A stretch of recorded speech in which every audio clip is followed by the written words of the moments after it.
Contestant number 2.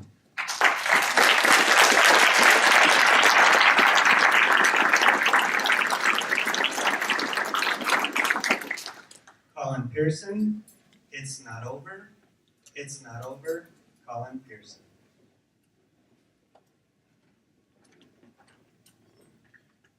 When Robin Williams committed suicide, he brought a subject into the light that had been hidden in the darkness for so long we'd all almost forgotten it existed. Mr. Toastmaster, fellow Toastmasters, and honored guests, every 40 seconds, somebody in the world commits suicide. That means in a 6-minute speech, 9 people have committed suicide somewhere in this world.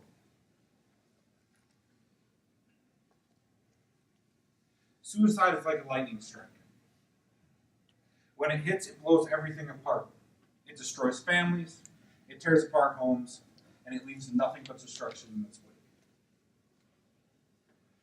I was diagnosed with clinical depression when I was 12 years old, but I do not have the kicker of being suicidal. According to my wife, it's because I enjoy annoying people. I'll live until I'm 1,000 years old because as long as I can live in a cave, come down once a year, kick somebody in the shin, go back up to my cave, I'll be perfectly happy. And when somebody down there is rubbing their shin and muttering about me. Not everybody's that lucky. The first time lightning struck in my life, I was 17 years old. I'd been walking around school all day and I couldn't find one of my close friends. And I finally snagged his little brother. And being 6'4", I mean literally snagged. Where's your brother at? He's like, oh, you're going to have to talk to my mom about that. First kind of clue something's not right? So I grabbed his mom after school and I'm like, what's going on? And she's like, oh, he hurt himself. He's at the mental health unit in town. A couple days pass, I finally get to go see him on a Friday. As I walk into the mental health unit, they take one of my shoes, my belt, my Nokia phone, because that's a weapon, and I go in to see him. And as I'm walking across this room, I get close enough within eyesight, and I see this. Ooh. He'd attempted to slit his wrist, and he'd done a pretty good job. That was when lightning struck. This kid was happy-go-lucky. Why did he do this? The next time lightning would strike, it would leave behind its devastation so perfect. I had a good friend. We'll call him Carl. Carl had just gotten out of the Marine Corps. He had served his entire duty shoreside as a drill instructor in Camp Pendleton. He had a beautiful fiancée. He was going to buy a house.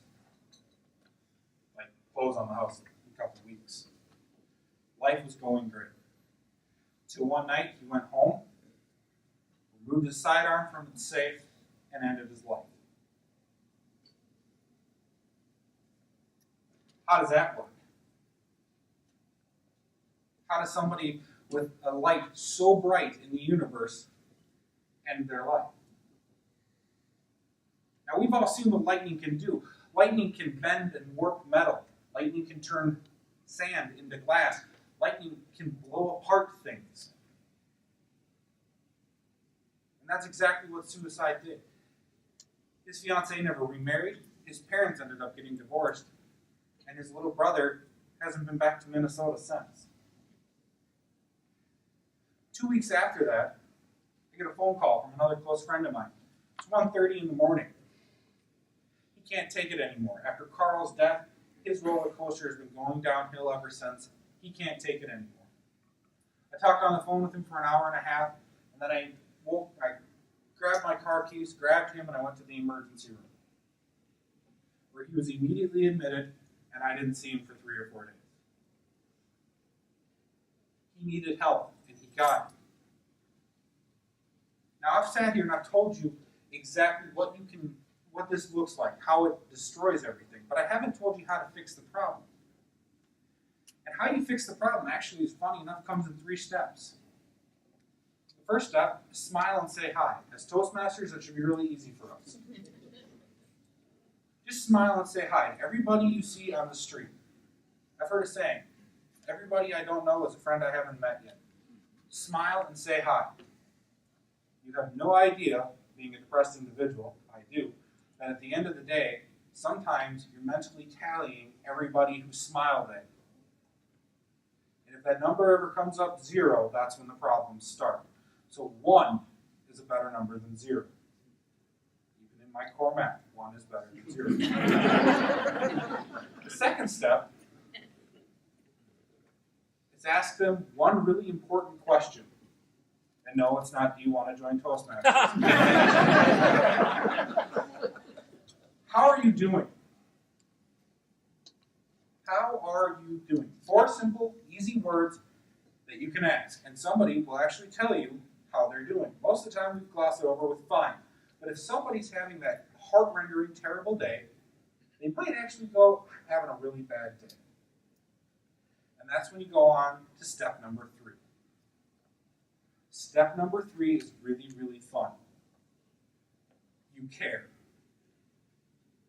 I'm not asking you to answer the phone at 1:30 in the morning and talk for an hour and a half and drive somebody to the emergency room. But if you can be that open door in your office, if you can be that neighbor on the street, if you can be that member of your extended family, that when you're just having an absolutely terrible day, they can give you a call. For me, that was my dad.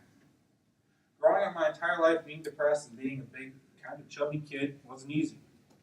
So if I could go home and, hate to say it, verbally vomit up all of my problems in front of him, I felt better and we worked on it. It helped me turn into the person I am today.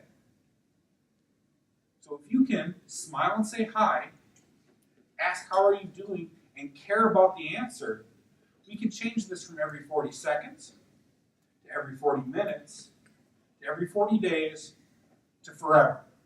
Where you don't have to walk into a health unit and see this sitting across the table from you, or show up at a funeral and see a family get blown apart. Remember, fellow Toastmasters, every 40 seconds, Mr. Toastmaster.